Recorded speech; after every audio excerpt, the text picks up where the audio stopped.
Assalamualaikum warahmatullahi wabarakatuh. Alhamdulillah wassalatu wassalamu ala rasulillah wa ala alihi wa sahbihi wa man wala, amma ba'd. Ayohal ikhwah, a'azzani wa a'azzakumullah, saudara-saudaraku yang semoga dimuliakan oleh Allah. Kita bertemu kembali di malam Kamis untuk mengkaji hadis-hadis yang ada dalam Kitabul Arba'ina fi Madhabis Salaf, kitab tentang 40 hadis masalah madhab salaf, pendapat salaf, karya Syekh Ali bin Yahya Al-Haddadi hafizahullahu ta'ala.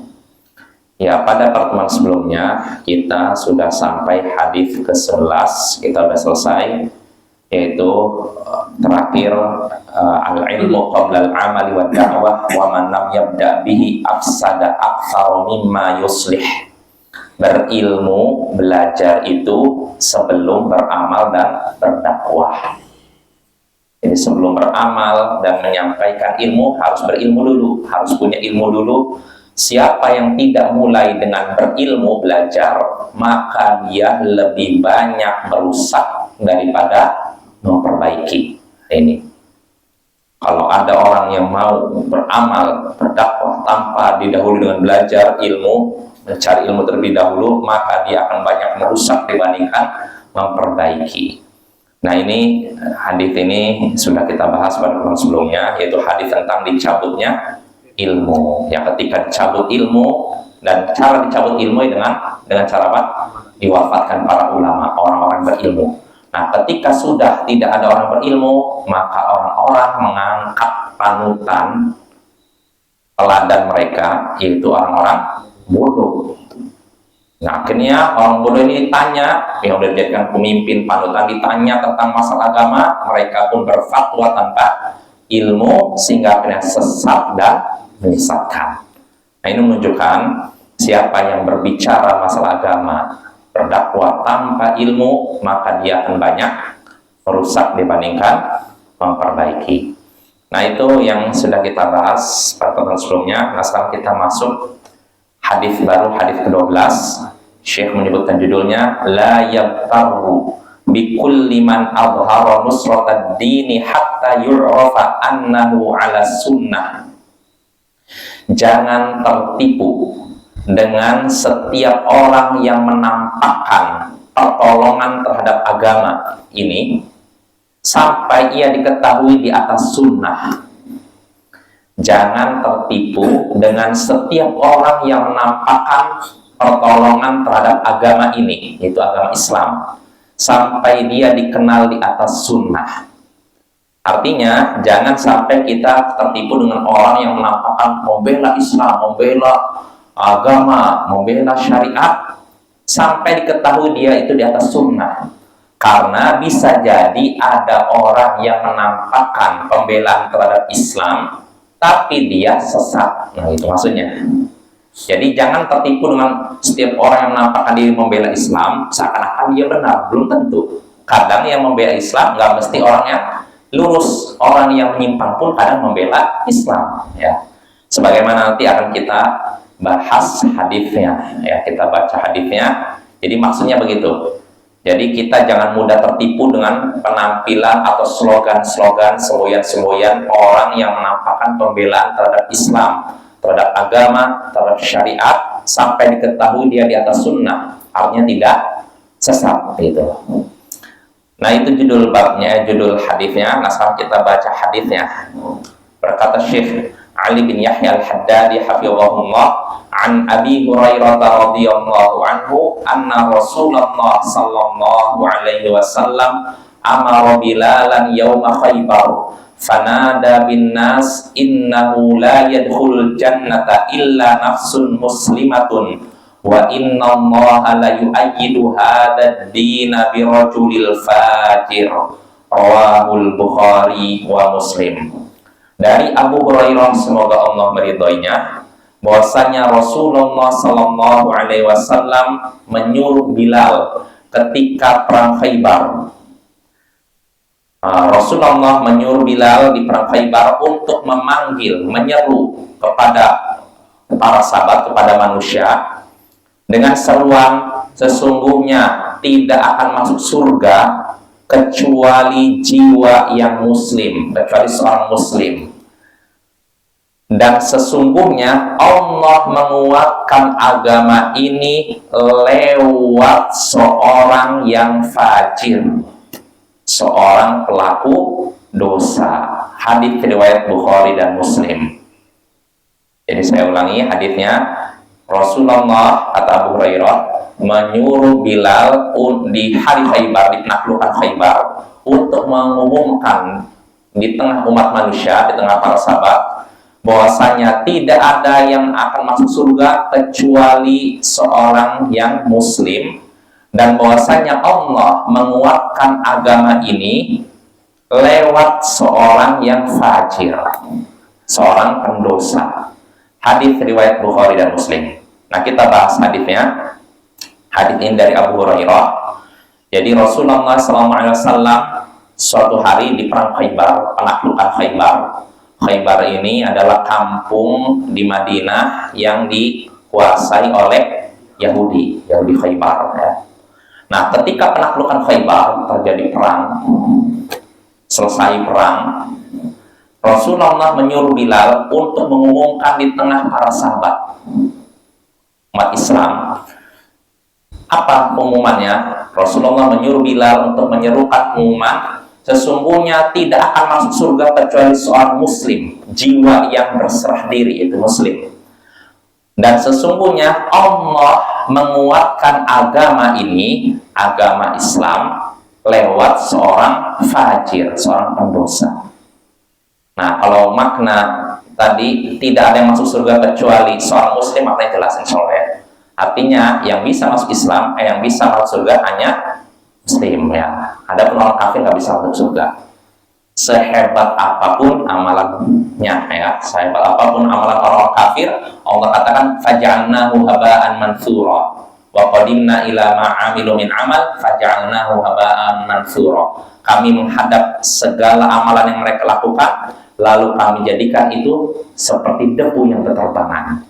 Artinya tidak berbekas, tidak bernilai ya. Ini maknanya jelas. Nah, yang kedua mungkin yang bikin kita berpikir, sesungguhnya kata Nabi, Allah menguatkan agama ini, yaitu agama Islam, lewat seorang yang fajir, pelaku dosa. Maksudnya apa? Maksudnya Allah itu mungkin saja menguatkan Islam, menguatkan umat Islam lewat bantuan seorang pendosa, bukan orang yang soleh. Nah, itu maksudnya. Jadi mungkin saja Allah menolong, mengokohkan Islam, mengokohkan umat Islam lewat orang yang tidak lurus, pelaku kemaksiatan, pelaku bid'ah, bahkan syirik bisa jadi. Nah, ini maksudnya. Jadi nggak mesti yang menguatkan Islam ini, menguatkan, menolong umat Islam, nggak mesti dari orang yang lurus saja. Maksudnya begitu. Jelas insya Allah ya. Jadi kadang bisa jadi pertolongan dari orang fajir, munafik, fasik, kafir sekalipun, bisa aja. Dan itu bukan sesuatu yang mustahil. Dari zaman Nabi sampai zaman sekarang. Nah, kita lebih jelasnya bahwa tahu atau paham makna hadis ini kalau kita melihat hadisnya secara lengkap. Hadisnya secara lengkap sebutkan dalam Sahih Bukhari Muslim, yaitu ketika perang Khaybar. Jadi ketika itu Rasulullah memberikan pengumuman, berbicara di hadapan para sahabatnya. Beliau berbicara tentang seorang yang ikut perang kayak itu. Maka Rasulullah berkata di hadapan sahabatnya, dia itu penghuni neraka. Innahu min ahlin nar, dia itu penghuni neraka. Yang ngomong siapa? Nabi, bayangkan. Rasulullah di hadapan para sahabatnya, sesungguhnya dia itu penghuni neraka. Tunjukin dong Nabi.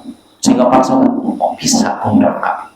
Dia akhirnya, orang yang dikatakan penghuni neraka, tunjukin dong itu, dia berperang melawan orang Yahudi.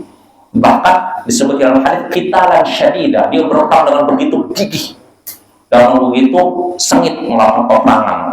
Dia benar-benar gagah berani lah ibaratnya gitu. Nah, akhirnya dia berperang meninggal. Orang yang dikatakan Rasulullah apa? Penghuni neraka, bayangkan. Ini Rasulullah yang menunjukin, bukan kita ya, bukan para sahabat Rasulullah. Akhirnya para sahabat ada yang melapor kepada Rasulullah, "Wahai Rasulullah, orang yang Anda katakan penghuni neraka, dia sudah meninggal." Artinya para sahabat bingung, ini apa masalahnya dia kan? Dia kan kayaknya malah berperangnya lebih gagah, lebih istilahnya lebih apa ya, lebih istilahnya lebih keras, lebih gagah lah mungkin dibandingkan para sahabat Nabi yang lain. Dia benar-benar menampakkan keberanian dia, kejantanan dia dalam berperang, melebihi para sahabat Nabi yang lain. Jadi para sahabat bingung, "Wahai Rasulullah, dia sudah mati. Artinya apa masalah dia? Kok dia masuk neraka?" Nah, akhirnya ketika para sahabat dalam keadaan kebingungan, ada laporan dia masih hidup, ternyata belum meninggal, cuma dia terluka parah. Nah, akhirnya setelah terluka parah ada seorang yang ngikuti. Kenapa dia ini? Kok Rasulullah bilang dia penghuni neraka, padahal dia udah berperang dengan begitu gagah berani, kok penghuni neraka? Akhirnya dilihat si orang ini yang dikatakan penghuni neraka ini dalam keadaan terluka parah. Dia nggak kuat nahan sakitnya, akhirnya dia ambil panahnya, dia letakkan di tanah, dia bunuh diri ternyata. Nah, sahabat Nabi yang menyaksikan itu langsung pulang kepada Rasulullah. Sodako hadits ya Rasulullah, perkataanmu ternyata benar wahai Rasulullah. Orang itu mati bunuh diri ternyata. Dan kita sudah tahu hukuman bagi orang bunuh diri apa? Neraka kan? Nah, Rasulullah pun mendapat kabar dari salah sahabatnya, beliau pun bersabda, "Asyhadu anni abdullahi wa rasuluh." Aku bersaksi bahwa aku adalah hamba Allah dan utusannya. Nah, ya ini ternyata orang itu mati bunuh diri. Nah, padahal para sahabat sebenarnya udah mulai ragu tuh. Ketika Rasulullah menyatakan dia penghuni neraka, agak sempat bimbang, masa iya orang yang berperang dengan gagah berani kok malah masuk neraka? Tapi Rasulullah tahu ini dari Allah, wahyu. Beliau lebih ngerti dibandingkan para sahabatnya. Beliau tahu apa yang tersembunyi berdasarkan wahyu. Maka Rasulullah menyatakan dia penghuni neraka. Nah, para sahabat sempat ragu, namun setelah salah seorang di antara mereka menyaksikan sendiri orang itu bunuh diri, barulah para sahabat lain langsung yakin. Ternyata apa yang dikabarkan Rasulullah benar-benar nyata. Orang tersebut adalah orang yang mati dalam keadaan bunuh diri. Mati dalam keadaan bunuh diri ini mati baik atau buruk? Buruk. Berarti pelakunya fasik atau soleh? Nah, fasik kan pelaku dosa kan? Dosa yang sangat besar. Nah, ini menunjukkan sesuai dengan sabda Nabi tadi. Sesungguhnya Allah menguatkan agama ini lewat seorang yang fajir. Artinya kadang Allah menguatkan Islam lewat orang-orang yang tidak lurus, pelaku dosa, maksiat, fasik, munafik, bahkan kafir. Nah, ini jawab ya. Ini maksud hadis tadi. Insya Allah dengan kita memahami, membaca hadis dari awal sampai akhir, kita paham, oh maksudnya begitu. Ini ya, ini maksud hadis tadi. Insya Allah jelas ya. Nah, dari hadis tadi kita bisa mengambil beberapa pelajaran. Di antaranya pertama, diperbolehkan bagi seorang pemimpin untuk menyuruh bawahannya untuk memberikan pengumuman. Diperbolehkan bagi pemimpin menyuruh anak buahnya untuk memberikan pengumuman ke khalayak ramai. Seperti siapa dalam hadis ini yang disuruh Rasulullah? Bilal disuruh Rasulullah untuk membuat pengumuman di tengah para sahabatnya dengan pengumuman yakni tidak akan ada yang masuk surga kecuali seorang muslim, dan Allah kadang menguatkan Islam lewat seorang yang fajir, pelaku dosa. Nah, itu. Lalu faedah berikutnya yang bisa kita petik dari hadis ini juga, boleh bersuara keras ketika dibutuhkan. Contohnya dalam hadis ini, Bilal memanggil, mengumumkan di tengah para sahabatnya. Dan tentu saja pengumuman tidak mungkin suaranya kalau pelan mana terdengar, cuma depan aja sampai ujung sana nggak kedengaran. Maka kalau seorang bersuara keras karena ada kebutuhan dalam rangka mengajar, memberikan pengumuman, itu diperbolehkan. Yang tercela itu kalau bersuara keras tanpa butuhkan, teriak-teriak. Iya tuh wahai tsatil aswaq ya. Hati-hatilah kalian dari hiruk pikuk pasar, teriak-teriak, berdebat dan semacamnya. Nah, ini yang tercela ya. Adapun kalau seorang itu bersuara keras dalam rangka mengajar, khutbah, maka itu diperbolehkan. Lalu faedah berikutnya yang bisa kita petik dari hadis tadi, tauhid atau Islam adalah syarat utama masuk surga. Tanpa tauhid, tanpa Islam, seorang tidak akan masuk surga sebanyak apapun amalannya. Mau sedekahnya ratusan triliun sekalipun, lalu memberikan pertolongan kepada jutaan orang, tapi kalau tidak punya tauhid, kalau dia melakukan syirik, bukan muslim, maka semua kebaikannya akan lenyap, tidak bernilai dan tidak berbekas. Nah, ini faedah ketiga. Lalu faedah keempat yang bisa kita petik dari hadis ini juga, sesungguhnya amalan nasib seseorang ditentukan di akhir hayatnya. Siapa yang akhir hayatnya baik, maka nasibnya dikubur dan di akhirat baik. Siapa yang nasib akhir hidupnya buruk, maka nasibnya dikubur buruk, nasibnya di akhirat pun buruk. Ya, ini contohnya. Jadi orang ini baru ketahuan nasibnya buruk ketika di akhir hayatnya. Ketahuan, wah ini dia bunuh diri, nasib akhir hidup yang buruk, nasibnya pun buruk. Nabi nyatakan dia itu termasuk penghuni neraka. Nah, ini menunjukkan kita harus waspada terhadap akhir hidup kita, karena kita tidak tahu akhir hidup kita seperti apa. Kalau akhir hidup kita baik, beruntunglah kita. Tapi kalau akhir hidup kita buruk, naudzubillah min dzalik, maka buruklah nasib kita. Maka supaya akhir hidup kita baik, biasakanlah berbuat baik, karena kebiasaan kita di masa hidup biasanya membekas sampai akhir hayat kita. Nah, begitu kebiasaan buruk. Kalau seorang punya kebiasaan buruk, maksiat dan semacamnya, tidak segera dihilangkan, nanti akan terus nempel sampai akhir hayat. Maka Bapak gunakanlah hidup kita untuk yang baik, untuk cari ilmu, mengamalkannya, menyampaikannya, supaya ini terus nempel pada diri kita sampai akhir hayat kita ya. Nah, itu faedah ketiga ya. Lalu faedah keempat yang bisa kita petik dari hadis tadi, Nabi Shallallahu Alaihi Wasallam atau Allah Subhanahu Wa Taala kadang menampakkan perkara gaib kepada Rasulullah Shallallahu Alaihi Wasallam. Seperti contoh dalam hadis tadi, Nabi ditampakkan bahwa fulan penghuni neraka. Padahal Nabi tidak menyaksikan orang sebelumnya kan, tapi Allah yang menampakkan ini fulan neraka. Dan para sahabat tidak tahu, karena itu perkara gaib. Dan mereka baru tahu ketika diikuti di akhir hayatnya begitu.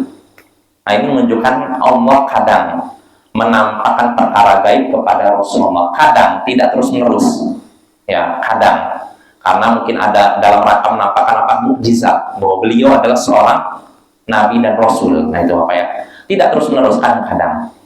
Nah, ini Rasul. Adapun selain Rasul, tidak ada satupun yang tahu perkara gaib, ya nggak tahu ya. Nggak boleh kita mengaku tahu perkara gaib. Oh, si fulan begini-begini, nggak boleh ya. Ini faedah keempat ya tadi ya. Lalu faedah berikutnya yang bisa kita petik dari hadis ini juga, tidak boleh kita memastikan seseorang masuk surga atau masuk neraka kecuali berdasarkan wahyu ya. Ya, contohnya Nabi bisa tahu orang tadi masuk neraka. Apakah perkiraan beliau? Tidak, wahyu dari Allah. Makanya beliau nyatakan fulan min ahlin nar.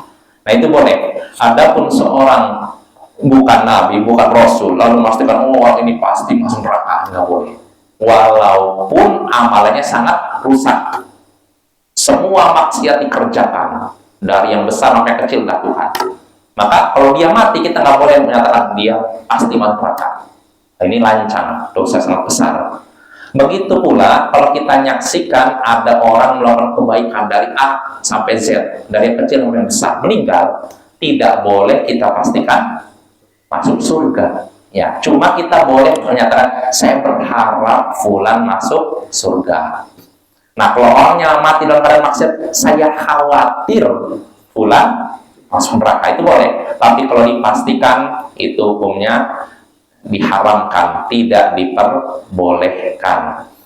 Lalu faedah terakhir terkait dengan hadis ini juga, dan ini sesuai dengan judul bab, ya, yakni jangan sampai kita tertipu dengan orang yang menampakkan pembelaan terhadap Islam kalau dia tidak lurus. Artinya jangan mudah kita tertipu dengan slogan-slogan, semboyan-semboyan yang menyatakan kami membela Islam, membela kaum muslimin, padahal dia sebenarnya sesat. Ya. Kenapa? Bisa jadi memang ada orang yang sesat membela Islam, membela kaum muslimin mungkin saja. Karena itu bukan kata Nabi sendiri, Allah kadang menguatkan agama Islam lewat orang-orang fajir, pelaku dosa. Nah, dari sini kita bisa menjawab qadhiyah atau istilahnya kasus yang selama ini mungkin membingungkan kaum muslimin terkait Muslim Palestina. Karena apa? Selama ini yang nampak membela Muslim Palestina seolah-olah orang Syiah saja. Lihat orang Syiah, lihat mereka membela Muslim Palestina. Mana negara-negara Arab yang lain? Mereka cuma diam begini. Jadi seolah-olah orang Syiah lah orang yang tulus membela kaum muslimin Palestina. Maka kita bisa jawab, pertama, kasus Palestina ini bukan cuma kasus agama, kasus kemanusiaan. Iya, persoalan masalah agama dan kemanusiaan. Jadi nggak perlu jadi seorang muslim untuk bela Palestina. Cukup jadi manusia yang waras, seorang mesti bela Palestina. Makanya Bapak kita lihat yang mendukung Palestina bukan cuma negara muslim, ada negara kafir juga. Kita lihat sampai ada sebagian negara yang nggak mau bertanding dengan tim sepak bola dari Yahudi, itu negara Israel. Ada yang begitu. Padahal mereka kafir kan? Itu menunjukkan yang simpati dengan Palestina bukan cuma muslim saja, orang kafir pun ada. Iya, karena gimana ya, umat manusia tuh nggak suka dengan penjajahan. Sedangkan ini bangsa Palestina dijajah, maka mereka bersimpati. Nah ini jawaban pertama, masalah Palestina bukan masalah agama saja, masalah kemanusiaan. Gitu. Lalu kedua, apakah benar orang-orang Syiah itu simpati kepada umat Islam? Maka bisa jawabannya iya, bisa iya, bisa iya, bisa tidak. Kalau iya, mungkin sesuai dengan hadits ini, bisa jadi umat Islam Palestina ditolong lewat orang Syiah. Tapi apakah artinya Syiah benar? Nggak juga kan? Kita udah tahu kan bagaimana ajarannya kan? Nah ini kedua. Lalu ketiga, kalau kita kritisi, bisa jadi juga mereka tidak tulus membela Muslim Palestina. Terus apa tujuan politik? Kadang kita politik ini kan rumit, kadang A, ternyata ke B, B ke C. Nah, mereka ini bisa jadi tujuan politik dalam rangka mencari simpati dari umat Islam. Dengan menampakkan kami membela Palestina, kami melawan Yahudi, kami melawan Israel. Sebagian kaum muslimin, oh iya ya mereka membela Palestina. Negara-negara Arab mana itu? Arab Saudi mana? Yordania mana? Kuwait mana? Mereka ini antek-antek Zionis. Yang anti Zionis cuma itu tuh negara Syiah seperti itu.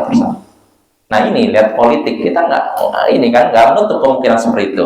Mereka cari simpati dari umat Islam dan terbukti apa yang mereka lakukan benar-benar terjadi. Karena saya kalau perhatikan medsos banyak yang memuji orang Syiah, Iran, Yaman, ya kan? Seakan-akan mereka pembela Muslim Palestina yang sesungguhnya. Negara-negara Arab seperti Arab Saudi atau mungkin Kuwait, Mesir apalagi, seakan-akan udah nggak ada kebaikan sekali. Mereka seakan-akan nggak menutup mata dari Muslim Palestina. Nah ini Bapak ya, ini politik. Kita harus waspada. Dan yang keempat, jawaban keempat, kok bisa mereka, apakah benar mereka itu benar-benar membela Muslim Palestina? Belum tentu juga. Pertama tadi kan politik. Keempat, belum tentu juga mereka mau benar-benar membela Muslim Palestina. Ya, seandainya mereka membela Muslim yang tertindas, harusnya mereka tidak terjun di Suriah, ya kan? Ya kan? Rakyat Suriah ditindas oleh penguasanya kejam, yang zalim. Masa orang Syiah malah bantu penguasa tersebut untuk menghabisi rakyat Suriah. Nah, ini mana ketulusan mereka? Iya kan, kayak gitu kan. Artinya kalau memang mereka tulus membela kaum muslimin, ya dibela juga lah Muslim yang di Suriah. Kenapa yang cuma di sini aja? Nah itu kan, itu menunjukkan politik itu gitu apa ya. Jadi slogan-slogan politik kita jangan mudah tertipu oleh slogan-slogan politik yang semboyan-semboyan politik. Nah, yang tertipu Ahlus Sunnah nggak seperti itu. Ya kalaupun mereka benar menyokong Muslim Palestina, ya mungkin saja karena Nabi sendiri nyatakan Allah itu menguatkan agama ini lewat orang yang fajir, tidak lurus, orang sesat mungkin aja. Karena kayak gini, kalau Israel itu perang sama Mesir kan bersatu Arab, kenapa mereka nggak berani menyatukan negara-negara Arab serang Israel kan? Kenapa seperti itu? Itulah. Logikanya seperti itu. Iya. Kita punya senjata. Itulah. Iya kan? Ya, intinya itulah politik ya. Jadi artinya kita Ahlus Sunnah tidak mudah tertipu, jangan mudah tertipu oleh slogan-slogan politik. Kita melihatnya bukan pakai perasaan ya, pakai timbangan ilmu agama. Yang pertama perlu kita ketahui, mereka dalam sejarah kemanusiaan, sejarah umat Islam, orang Syiah ini banyak menghabisi umat Islam. Mereka itu menganggap umat Islam itu murtad. Maka apakah mungkin orang yang mereka anggap murtad ditolong? Nah itu. Kalau ditolong niatnya apa? Ya, supaya apa? Ya ngikut mereka, kan? Gitu diantaranya. Dan masih banyak lagi sebenarnya jawaban-jawaban sederhana untuk menjawab pertanyaan-pertanyaan kenapa kok orang Syiah kelihatan lebih gigih membela Muslim Palestina. Nah itulah. Ya kalau kita sebenarnya kalau kita belajar akidah dengan matang nggak akan tertipu dengan slogan politik semanis apapun. Di Amerika. Kalau dulu waktu awal-awal revolusi Iran, la syarqiyah wal gharbiyah, tidak barat tidak timur tapi Islam. Indah kan, manis kelihatannya slogannya kan. Tidak timur, tidak barat tapi Islam. Maksudnya apa? Dulu kan dunia kan ada dua blok, blok timur, blok barat. Timur dipimpin Uni Soviet komunis, barat oleh Amerika. Katanya revolusi Syiah ini mengatakan kami tidak ke timur, tidak barat tapi Islam. Sekilas manis, ya tapi ya tahu sendiri kita kalau lihat prakteknya nggak semanis ucapan yang diucapkan. Nah itulah beberapa faedah yang bisa kita petik dari hadis ke-12 ya. Nah sekarang kita masuk hadis berikutnya, hadis ke-13. Berkata Syekh Ali bin Yahya Al-Haddadi hafizahullah, wujub tahdhir minal bid'ah kulliha wa bayanun annahu la tujadu bid'atun fid dini hasanah. Wajib memperingatkan dari seluruh bid'ah dan penjelasan bahwasanya tidak ada dalam agama yang namanya bid'ah yang baik. Wajibnya memperingatkan dari seluruh bid'ah dan penjelasan bahwasanya tidak ada dalam agama ini bid'ah yang baik. Nah, ini judulnya. Wajibnya memperingatkan dari bid'ah. Bid'ah itu perkara baru dalam agama, ya, tanpa ada dalil. Nah itu. Secara singkat itu definisi Ibnu Hajar. Jadi segala sesuatu yang segala sesuatu yang baru dalam masalah agama tanpa ada dalil. Segala perkara baru dalam agama tanpa dalil. Segala perkara baru artinya tadinya tidak ada lalu ada. Adapun kalau sesuatu yang dulunya ada lalu hilang lalu diadakan lagi, namanya tidak bid'ah, ya kan? Contohnya salat tarawih berjamaah di zaman Rasulullah sudah ada, tapi setelah itu Rasulullah karena khawatir turun wahyu mewajibkan salat tarawih, beliau tinggalkan salat tarawih di masjid, tapi salat tarawihnya di rumah. Akhirnya tidak ada lagi salat tarawih berjamaah di zaman Rasulullah. Setelah itu zaman Abu Bakar sampai awal-awal masa pemerintahan Umar bin Khattab. Nah, ketika Umar bin Khattab menyaksikan ketika itu dia di malam Ramadan, dia lihat di Masjid Nabawi ada orang sholat tarawih di sini bermakmum sini, imamnya tahu berpencar-pencar. Maka Umar bin Khattab menyaksikan, udahlah. Umar bin Khattab menunjuk Ubay bin Ka'ab, udah kamu jadi imam, pimpin sholat mereka semua. Dikumpulkan dengan satu imam. Nah ini kan baru kan, bukan baru sebenarnya, ini sudah ada dulunya. Cuman hilang, setelah itu diadakan lagi. Makanya ini tidak dinamakan bid'ah, walaupun secara bahasa bid'ah, karena baru kan, tadinya tidak ada, lalu tidak ada, lalu ada lagi. Secara bahasa baru, tapi bukan dikatakan bid'ah menurut syariat. Walaupun Umar menyatakan ni'matul bid'atu hadhi, sebaik-baik bid'ah adalah ini. Maksudnya sebaik-baik perkara baru adalah ini. Baru yang tadinya tidak ada, lalu diadakan lagi baru itu. Nah ini ya, jadi ini tidak dikatakan bid'ah kalau perkaranya sudah ada sebelumnya lalu dihidupkan lagi. Nah, itu pertama. Lalu kedua, bid'ah itu perkara baru dalam agama. Artinya kalau dalam masalah dunia tidak dikatakan bid'ah. Di zaman Rasulullah, para sahabat tidak makan beras. Tapi ketika mereka menaklukkan Syam, mereka menemukan beras lalu makan beras. Berarti bid'ah tidak makan beras. Ya bid'ah secara bahasa, tapi secara syariat tidak, ya, tidak dikatakan bid'ah. Lalu ketiga, tanpa dalil. Ini dalil. Artinya kalau ada dalilnya, maka itu tidak dikatakan bid'ah. Ya contohnya umroh di bulan Ramadan. Rasulullah pernah nggak umroh di bulan Ramadan? Nggak pernah. Loh, kalau kita ngerjakan bid'ah atau tidak? Tidak, karena Rasulullah menganjurkan umroh di bulan Ramadan seperti melaksanakan ibadah haji. Ya, ini bersamaku, kata Rasulullah. Itu menunjukkan kalau Rasulullah tidak melakukan, tapi Rasulullah menganjurkan, itu tidak dikatakan bid'ah. Ya. Jadi intinya bid'ah itu segala perkara baru dalam agama yang tanpa dalil. Itu tiga unsur ini cukup ya. Nah, kalau tiga unsur ini, segala perkara baru dalam agama yang dimunculkan tanpa dalil, kalau ada yang seperti ini, maka hendaknya diberikan tahdir, umat diberikan peringatan, jauhi perbuatan seperti itu yang baru dalam masalah agama tanpa ada dalil. Apapun itu, mau berupa keyakinan, perkataan maupun amalan. Ya, kalau ada yang baru di dalam masalah agama, keyakinan yang baru dalam masalah agama tanpa ada dalil, kita ingatkan umat menjauh dari itu. Begitu juga perkataan, zikirkah yang model baru, yang tidak ada contohnya, baru dalam masalah agama, tidak ada dalilnya, maka ini pun peringatkan umat untuk menjauhinya. Begitu juga amalan, ibadah tertentu, ritual tertentu baru dalam masalah agama dan tidak ada dalilnya, peringatkan umat untuk menjauhi itu semua.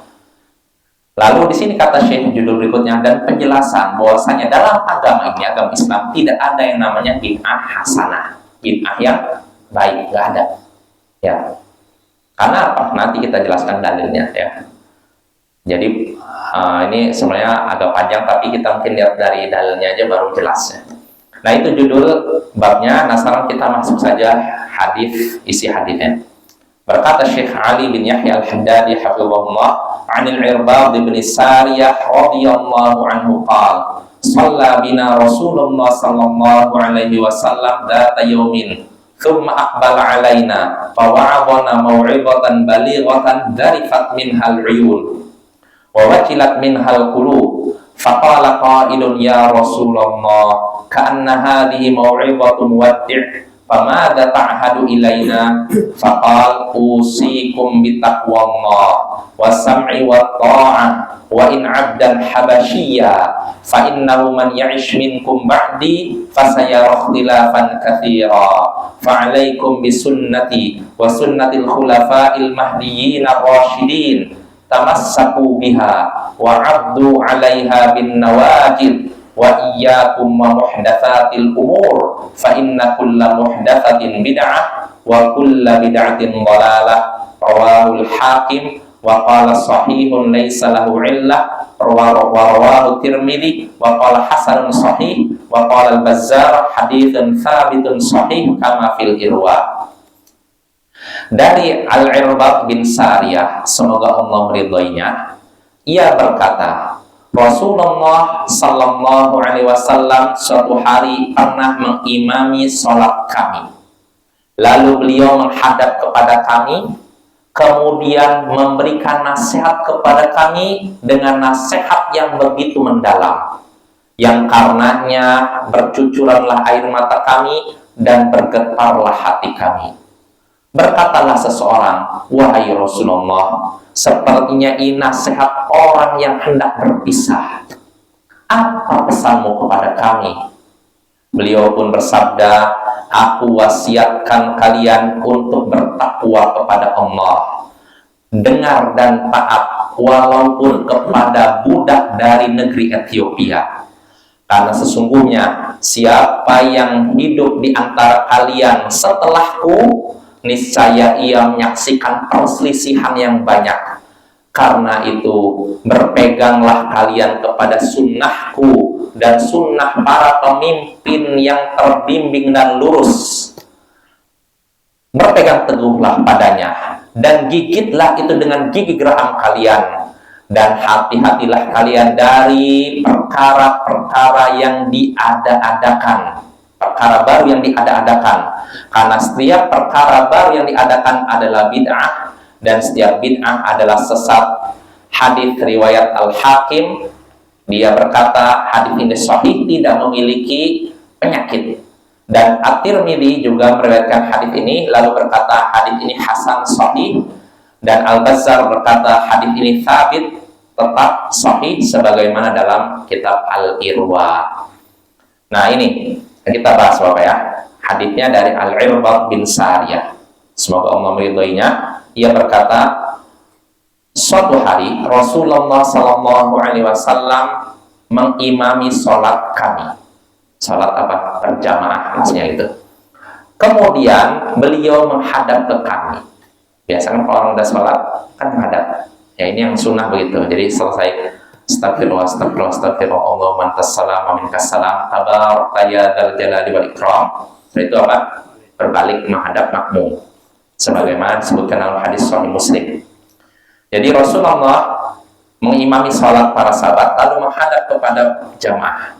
Kemudian beliau memberikan nasihat kepada mereka dengan nasihat yang begitu mendalam, menyentuh. Bukti menyentuhnya apa? Kata Irbad, karena nasihat itu bercucuranlah air mata kami, menyentuh hati kan, dan bergetarlah hati kami. Ini nasihat, bukan nasihat biasa. Nah, makanya di sini ada yang bertanya, wahai Rasulullah, sepertinya ini nasihat orang yang hendak berpisah. Karena Bapak, nasihat orang yang mau berpisah, mau meninggal misalkan, dengan nasihat orang yang dalam keadaan sehat, segar, bugar, sama nggak kira-kira? Beda. Orang yang mau meninggal ini biasanya ketika memberikan nasihat benar-benar tulus. Karena dia sebentar lagi akan berpisah dengan orang yang dia sayangi. Dia ingin ngasihkan apa? Nasihat terakhir berikutnya itu. Biasa nasihat terakhir itu benar-benar apa ya? Tulus dan mengharapkan apa kebaikan untuk orang yang dinasihati itu. Begitu juga orang yang mau pergi jauh, berpisah. Ini juga kalau memberikan nasihat, biasanya nasihatnya menyentuh. Beda dengan nasihat yang dengan orang yang sering bersama kita, ngobrol dengan kita, lalu beri nasihat. Kurang. Tapi kalau orang yang mau pergi, seringnya nasihatnya itu menyentuh. Dan ini bukan berbicara masalah agama saja, masalah dunia pun begitu kan. Ya contohnya lah, politisi ini, anggap presiden atau apa yang sudah pensiun, mau purna tugas istilahnya, berhenti tugasnya sudah selesai kan. Nah, ketika memberikan pidato terakhir, seringnya apa? Yang dengar, ada yang nangis, sampai pas pampresnya pun nangis, ya kan? Ya kan kayak gitu. Ya namanya nasihat perpisahan itu biasanya lebih nyentuh dibandingkan nasihat biasa gitu. Nah, di sini juga para sahabat karena saking menyentuhnya nasihat Rasulullah, mereka mengira ini sepertinya nasihat perpisahan. Rasulullah seakan-akan mau pergi nih, mau meninggal atau semacamnya. Maka mereka pun berkata, "Famada ta'hadu ilaina?" Apa pesanmu kepada kami wahai Rasulullah? Nah, maka Rasulullah pun mesti bersabda, aku wasiatkan kalian untuk bertakwa kepada Allah. Ini nasihat pertama. Lalu, dengar dan taat walaupun kepada budak dari negeri Ethiopia. Artinya dengarlah dan taatlah kepada pemimpinmu walaupun pemimpinmu asalnya seorang budak dari negeri Ethiopia. Ethiopia orang negro ya, yang rambutnya keriting, ya pokoknya hitam, legam ya gitu ya. Kalau di kalangan orang Arab mereka itu dipandang rendah. Tapi dalam Islam nggak seperti itu. Kita tidak menilai seorang lewat fisiknya, tapi lewat ketakwaannya. Nah, Rasulullah ini ingin menggambarkan kepada sahabat, artinya kamu harus taat walaupun orang yang jadi pemimpin kamu secara fisik kamu anggap rendah, tetap harus dengar dan taat. Nah, lalu Rasulullah memberikan kabar yang menyedihkan. Kata beliau, sesungguhnya siapa yang hidup di antara kalian sepeninggalku, niscaya menyaksikan perselisihan yang banyak. Siapa yang hidup di antara kalian sepeninggalku, artinya Rasulullah meninggal, lalu dia hidupnya panjang, maka dia akan menyaksikan perselisihan yang banyak. Di antara siapa? Umat Islam, ya, akan terjadi perselisihan banyak. Ini kabar menyedihkan, kan? Nah, Nabi memberikan masalah, tapi beliau juga memberikan solusinya, obatnya. Beda dengan ini, Bapak. Kalau misalnya kita punya anak didik, nah, nanti sebentar lagi harga BBM naik, nanti kalian persaingan kerja ketat, digambarkan kabar yang menakutkan, setelah itu diam, pergi. Kira-kira reaksi anak kita? Takut kan? Putus asa, akhirnya masa depan saya suram. Nah, Rasulullah nggak seperti itu. Beliau seorang guru yang baik. Ketika melemparkan masalah, beliau juga menyebutkan solusinya. Nah, ketika beliau menyebutkan bahwa setelah beliau akan terjadi perselisihan yang banyak di tengah umat Islam, beliau memberikan solusinya. Solusinya apa? Berpegang teguhlah pada sunnahku dan sunnah para pemimpin yang terbimbing dan lurus sepeninggalku. Itu khulafaur rasyidin. Ya, kata para ulama, Abu Bakar, Umar, Utsman, Ali. Tamassaku biha, berpegang teguhlah pada sunnah-sunnah itu, sunnah Nabi dan sunnah khulafaur rasyidin, dan gigitlah dengan gigi geraham. Bukan cuma disuruh pegang, bahkan gigit. Tandanya apa? Berpegang erat. Jadi jangan sekedar pegang, enggak. Ya, jadi harus benar-benar berpegang teguh pada sunnah Nabi dan sunnah para khulafaur rasyidin gitu. Lalu setelah itu Nabi memperingatkan umatnya, para sahabatnya, hati-hatilah kalian dari perkara baru yang diada-adakan dalam masalah apa? Agama. Fa inna kulla muhdatsatin bid'ah. Karena setiap perkara baru yang diada-adakan dalam agama itu adalah bid'ah. Wa kulla bid'atin dhalalah, dan setiap bid'ah adalah sesat.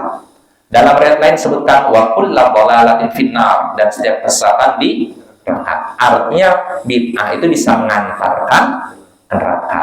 Bukan pelakunya pasti masuk neraka, enggak. Banyak yang keliru. Ketika kita nyampaikan hadis ini, oh, kamu berarti udah mengkafirkan muslim. Kamu nyatakan ini bid'ah. Sedangkan bid'ah tempatnya neraka. Berarti saya masuk neraka. Berarti saya kafir. Keliru dia. Enggak paham makna hadis. Padahal ini hadis ancaman, Bapak ya. Bukan memastikan orang masuk neraka. Ya, habis ya. Insya Allah pada pertemuan berikutnya kita bahas faidah-faidah yang bisa kita petik dari hadis tersebut. Wassallallahu ala nabiyyina Muhammadin wa ala alihi wa sahbihi ajma'in. Wa akhiru da'wana anil hamdulillahi rabbil alamin. Assalamualaikum warahmatullahi wabarakatuh.